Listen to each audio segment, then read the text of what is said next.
Shalom everybody, we do the counting of the Omer. Baruch atah Yahuwah Eloheinu melech haolam, asher kitshanu b'mitzvotav v'tzivanu al sefirat haOmer, hayom yom shloshim v'shtayim.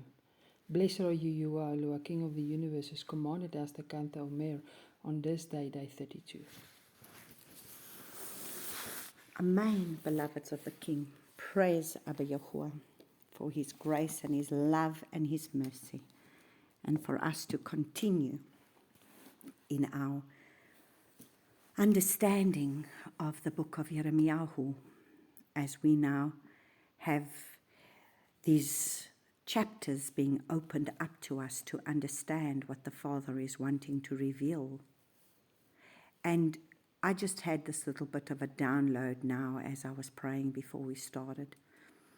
You know, the Father has raised up Jeremiah. The Father raised up prophets. And why did he raise up the prophets? You see, the prophets was already warning the people of the destruction that's going to come before time, so that the people would not be caught unawares. The people are not going to be caught unawares. And so the reason why he does this is so that when the time comes, the people are going to be able to know that the Father has warned them, so that they do not turn against him. You see, Yirmiyahu had to go and warn the people. The Father already knew what was coming. The Father already decided what he was going to do. But how merciful and gracious is he that he chose to make sure that he told his people for 23 years more that Jeremiah would have prophesied to them, so that none of them would be caught unawares. Then it's our choice whether we believe or whether we don't believe. And then it's our choice whether we're going to submit or not submit. It's our choice at the end of the day.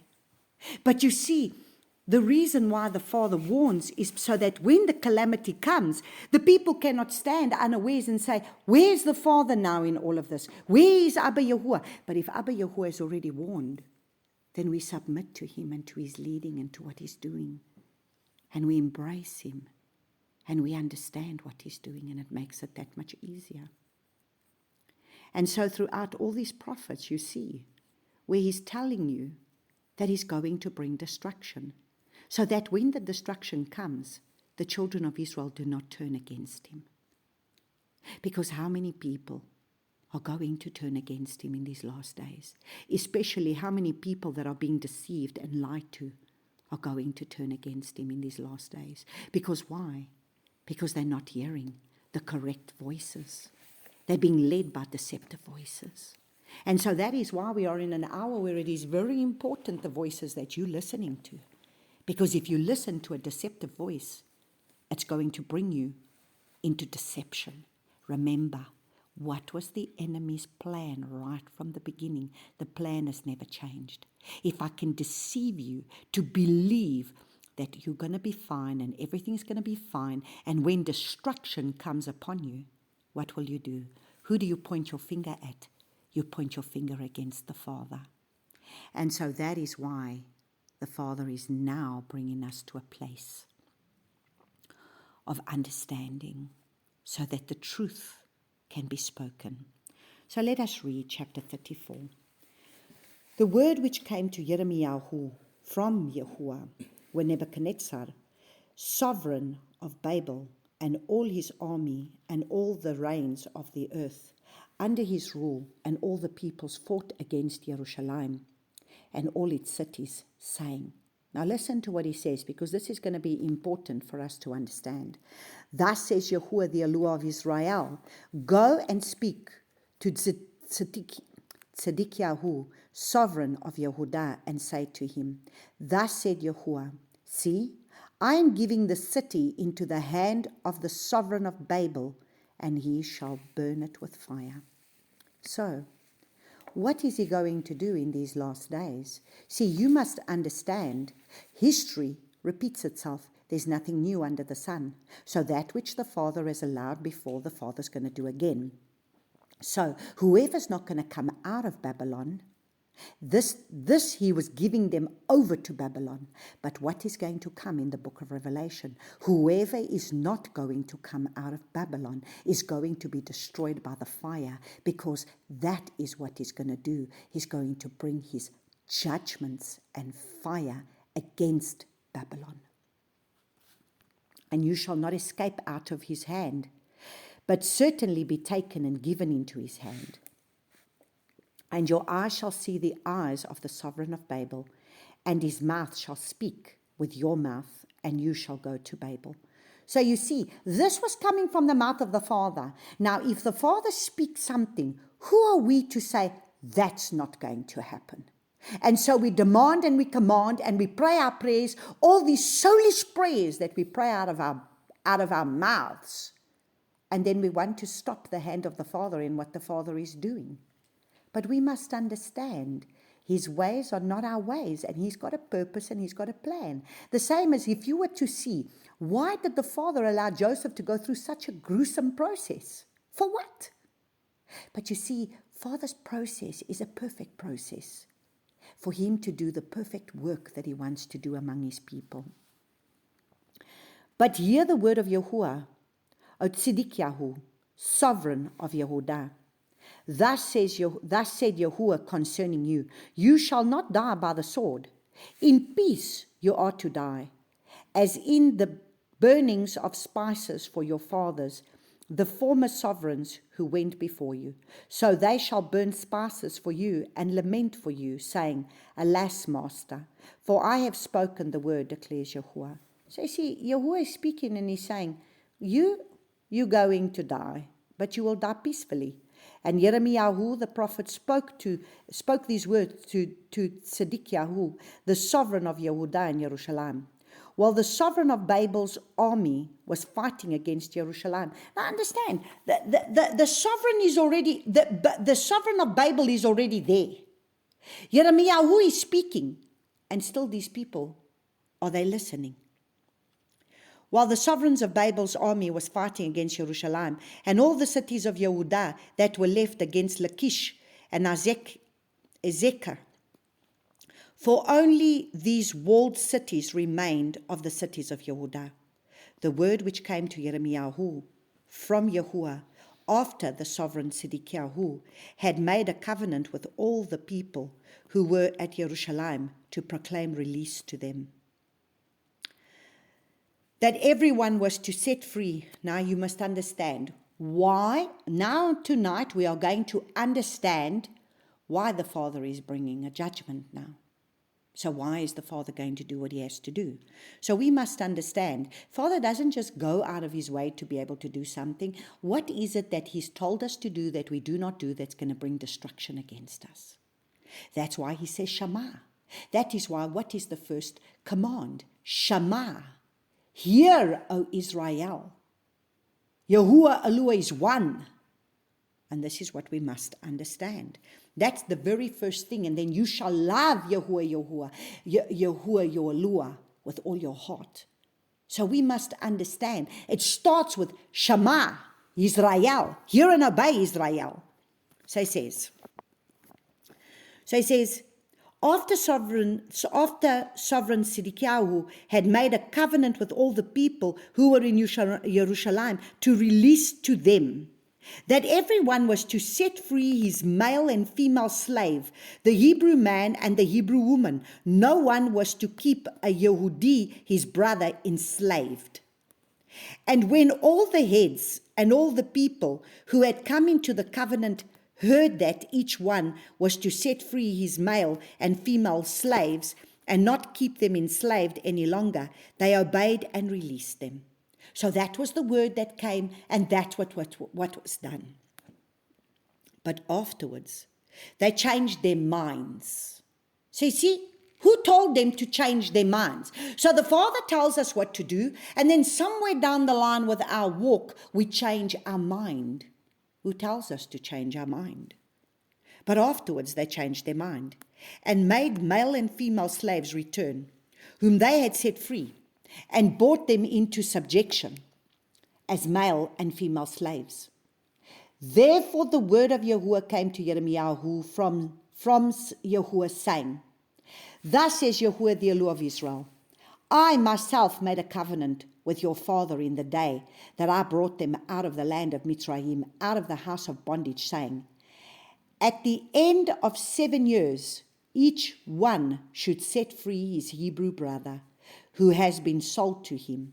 And when he has served you 6 years, you shall let him go free from you. But your fathers did not obey me, nor incline their ear. So you see, it's the same as it is with the Shemitah.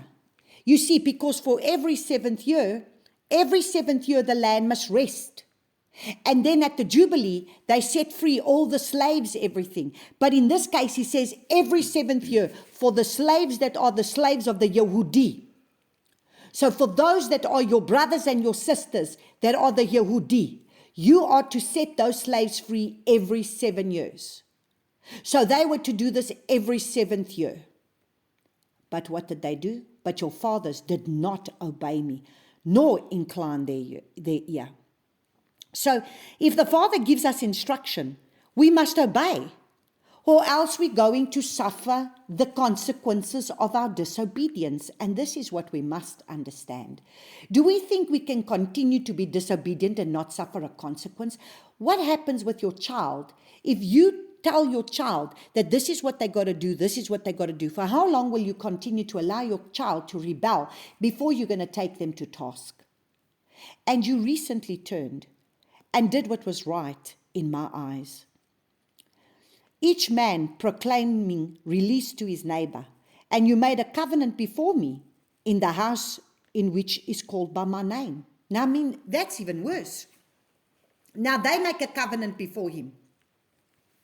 Now, when we make a covenant before the Father, he takes it very serious, because a covenant cannot be broken unless there is a death of the one who's made the covenant. So covenant is binding when it's made in the eyes of the Father. And this is what people do not understand. But you turned back and profaned my name.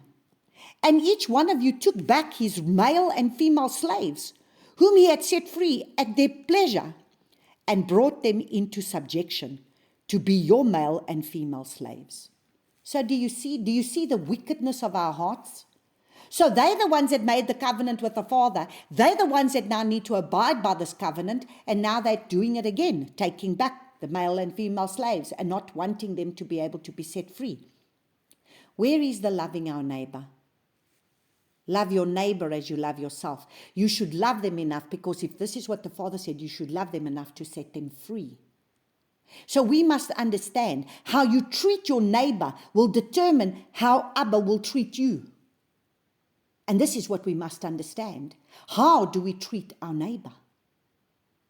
Because if we are going to be in a land and we are going to treat the people in the nation like the foreigners and everything, and we treat them badly, do you think he's going to take that very well? Because we too, as being Israelites, were foreigners in a land, and we didn't like to be enslaved. So he says, therefore, thus says Yahuwah, you have not obeyed me in proclaiming release, each one to his brother and each one to his neighbor. So I am proclaiming release to you, declares Yahuwah, to the sword, to the pestilence, to the scarcity of food, and I shall make you a horror to all the reigns of the earth. So you see, when the Father makes a covenant, he takes it very serious. He takes it extremely serious, beloveds of the King. We can't just think that we can go ahead and break his covenant and just do whatever we like, and we think that there's going to be no consequence to what we're doing, because there's a consequence. And I shall give the men who are transgressing my covenant, who have not established the words of the covenant which they made before me, when they cut the calf in two and passed between the parts of it. So we saw when the Father made a covenant with Avram, in Genesis chapter 15, verses 18, remember, he cut we can actually go look there. Let's just go look at Genesis chapter 15 so that we can just have a look at exactly what the covenant was that the Father made. So here we see father's covenant, and it says, and in that same day, Yahuwah made a covenant with Abram, saying, I have given this land to your seed, from the river to Mitzrayim, to the great river, the river Euphrates. So this is when he put Abram into a sleep. And if you look at verse 5, and he brought him outside and said, look now towards the heavens and count the stars if you are able to count them. And he said to him, so are your seed. And he believed in Yahuwah, and it was reckoned to him to righteousness. And he said to him, I am Yahuwah who brought you out of Ur-Kasdim to give you this land to inherit it. And he said, Master Yahuwah, whereby do I know that I possess it? And he said to him, bring me a 3-year-old heifer, and a 3-year-old female goat, and a 3-year-old ram, and a turtle dove, and a young pigeon. And he took all these to him, and he cut them in the middle, and placed each half opposite the other, but he did not cut the birds. And the birds of prey came down on the carcasses, and Avram drove them away. And it came to be, when the sun was going down, and a deep sleep fell upon Avram, that a frightening great darkness fell upon him. And he said to Avram, know for certain that your seed are to be sojourners in a land that is not theirs, and shall serve them, and they shall afflict them 400 years. So isn't it interesting? Yeah, he's already telling Avram that his ancestors are going to go into exile. They're going to go into exile. But then he makes the promise with him, and he says, then in the 4th generation, they shall return here, for the crookedness of the Amorites is not yet complete. And it came to be that when the sun went down, it was dark, that see a smoking oven and a burning torch passing between those pieces. On that day, Yahuwah made a covenant with Avram. So you see, let's go back to Jeremiah. So you see, yeah, he's saying to them in verses 18, and I shall give men who are transgressing my covenant, who have not established the words of the covenant which they made before me, when they cut the calf in two and passed between the parts of it. So they must have gone and made this covenant with the Father. And now he's saying, they made a covenant with me. And now why are they not keeping it? The heads of Yehudah and the heads of Jerusalem, the eunuchs and the priests, and all the people of the land, who passed between the parts of the calf. And I shall give them into the hand of their enemies, and into the hand of those who seek their life. And their corpses shall be for food to the birds of the heavens and the beasts of the earth. So do you think the Father takes lightly when there is a covenant that has been made before him, before the eyes of the Father? We make a covenant before him, and do you think he takes that lightly? He's going to bring them, he's going to bring pestilence and disease, and he's going to destroy them because they have not adhered to the covenant that was made. So first he made a covenant with them, and then they made a covenant with him, and now they're not adhering to it. And I shall give Tzidkiyahu, sovereign of Yehudah, and his heads into the hand of their enemies, and into the hand of those who seek their life, and into the hand of the sovereign of Babel's army that has withdrawn from you. See, I'm commanding, declares Yahuwah, and shall bring them back to the city, and they shall fight against it, and take it, and burn it with fire. And I shall make the cities of Yehudah a ruin without inhabitant. So you see, he's going to burn it because he's going to purge it. He's going to cleanse it. He's going to uproot. He's going to cleanse everything of their destruction and their destructive ways. And the Father's going to need to cleanse. The Father's going to need to purge. And the Father's going to bring the fire, and the Father's going to burn everything. And the Father's going to take them out while he's burning everything. And then he's going to allow them to stay in exile. And then he's going to contend with them. He's going to speak to them. He's going to once again restore them. Father rose up prophets like Daniel that was in the land of Babylon to be able to be a mighty man of Yahuwah, a priest and a prophet.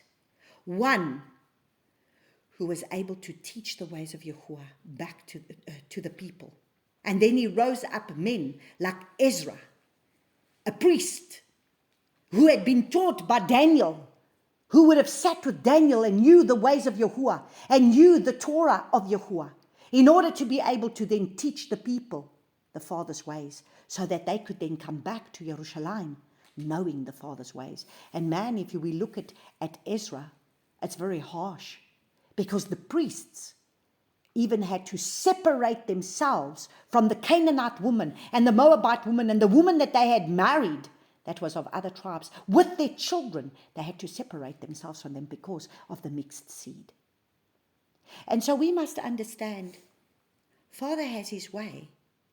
And many times we want to put Father in a box and say, well, this is the way he's going to do things. No, the way Father does things is not our way. And so we would think that he's unjust and unfair. But no, he's just. Because he's just, because he's righteous. That's why he needs to bring righteous right ruling upon the people. Because unless judgments come, righteousness cannot be established with the people. Because people don't learn to fear the Father. They continue and continue and continue rebelling against him and continue to sin in their ways and think that they are beyond reproach, that nothing will come upon them. Well, this is the furthest thing from the truth. Our Abba Yahuwah is righteous and is just, as much as he is loving and he is kind. So may Abba bless you all. Enjoy your evening. Shalom, shalom.